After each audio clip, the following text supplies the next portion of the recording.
Welcome to Apostolic Life in the 21st Century, a podcast dedicated to helping modern-day believers live out the teachings of the first century church. This podcast is part of the teaching ministry of Dr. David K. Bernard. Dr. Bernard has dedicated his life to studying the Bible and helping believers apply its message to their daily lives. In Apostolic Life in the 21st Century, Dr. Bernard answers your questions about what the Bible teaches and how those teachings apply to everyday life. Thank you for joining us for this broadcast. Today, those of us who live in the United States are celebrating the life and legacy of Dr. Martin Luther King Jr. While Dr. King wasn't a oneness Pentecostal, we do honor and celebrate the work that he did, the accomplishments that he achieved, working especially for civil rights for every citizen, regardless of their skin color. As we've seen in recent times, though, there's still a lot of work to be done in this area. And considering this, I'd like to ask two questions. First of all, what does the Bible say about race and racism? And secondly, how can apostolic churches and believers carry on Dr. King's work in the face of events that have happened in the last few years, including the murders of individuals such as George Floyd, Ahmaud Arbery, and the resulting riots and unrest that have come from all of that? Well, first of all, the Bible is very clear on this subject. The Bible teaches that all humans are created in the image of God, that Jesus Christ died for everyone. So people of every race, ethnicity, color, national origin, whether male or female, they're all equally valued by God, and they should all be equally valued by the church. So there are many clear statements along the lines of what I just said. Galatians chapter 3, for example, Colossians likewise.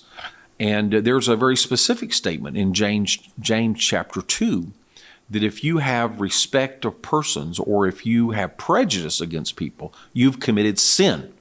So racism or racial prejudice is actually considered to be a sin. So the church obviously must include everyone. We must reach out to everyone. We must value everyone. So we try to bring everyone to God. We try to incorporate everyone in the church, and opportunities for involvement, ministry, leadership should be open for everyone. The church should be deliberately inclusive, deliberately diverse, not to be politically correct, but to fulfill the Great Commission, the gospel of Jesus Christ. Matthew 28:19 says to go and teach all nations, to make disciples of all nations and baptize them. The word nations there comes from the Greek word meaning ethnicity. So it's not just geographical nations, but every nation in the sense of every ethnicity.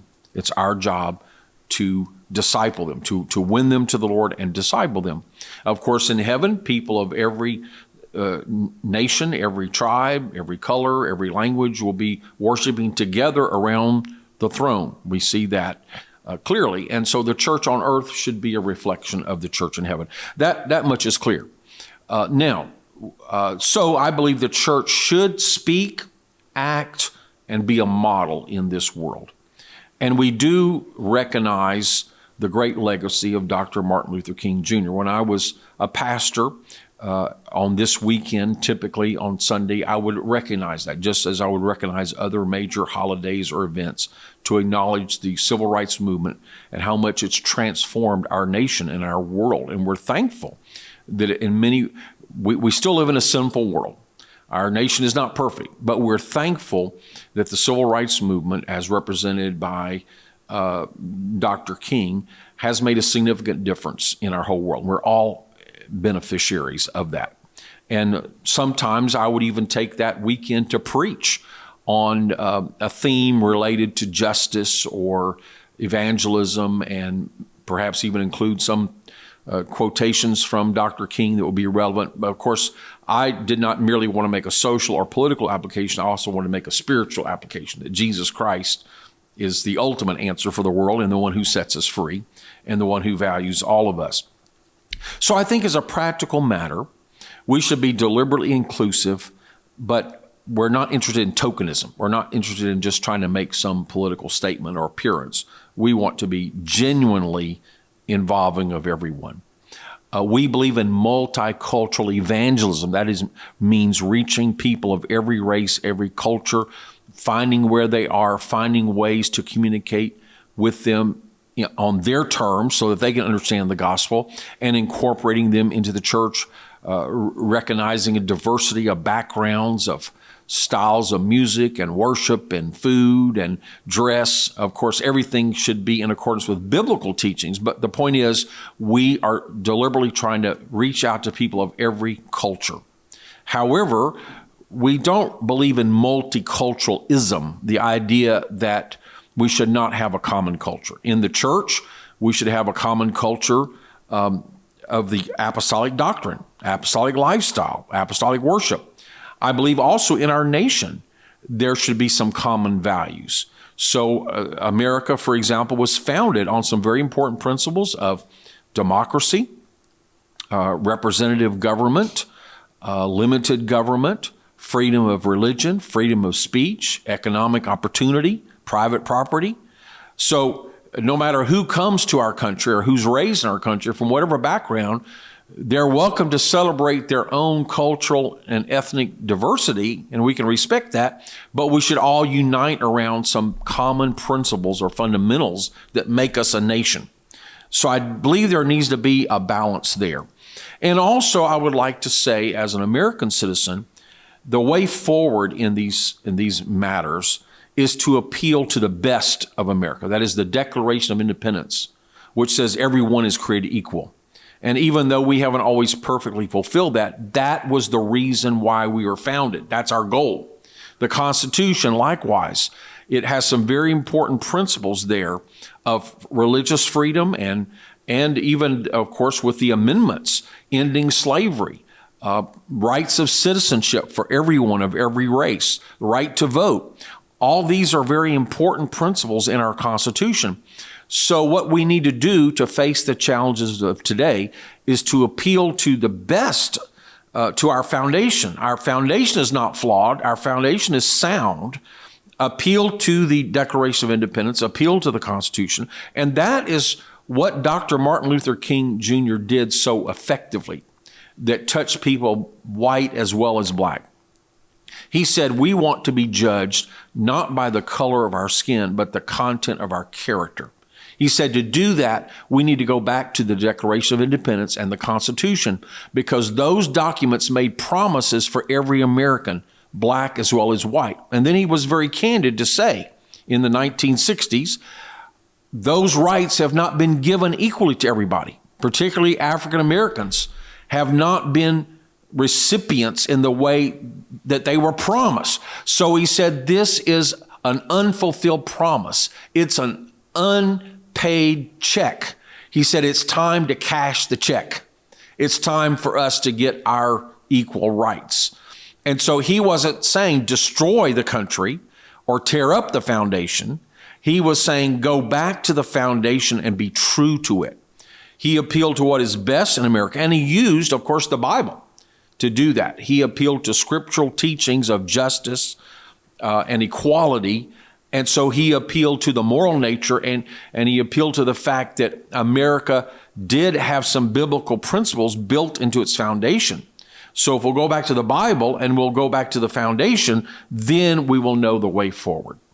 And I do think these recent tragedies that you've mentioned, America is learning. And I'm thankful to say that it appears that our justice system has worked well. And so if there is some sudden tragedy, my consistent advice has been, wait just a minute. Let's make sure we have all the information. We want truth and we want justice. We don't always know the whole story up front. That is not an excuse for anybody, and it's not an excuse to ignore problems. We must get at the truth. We must ensure that justice is done. But we must do it the right way. And our court system is not perfect, but with the attention of the nation and the world on some of these situations, it seems that our justice system has ended up doing remarkably well in getting the right conclusion or the right result. So we need to respect that, and we need to work to make sure that indeed continues to take place. So I do believe we need to be vigilant. I believe it has been right for us to draw attention to these things. Of course, I oppose any kind of violence or rioting or looting. That is also wrong, and that's a distraction.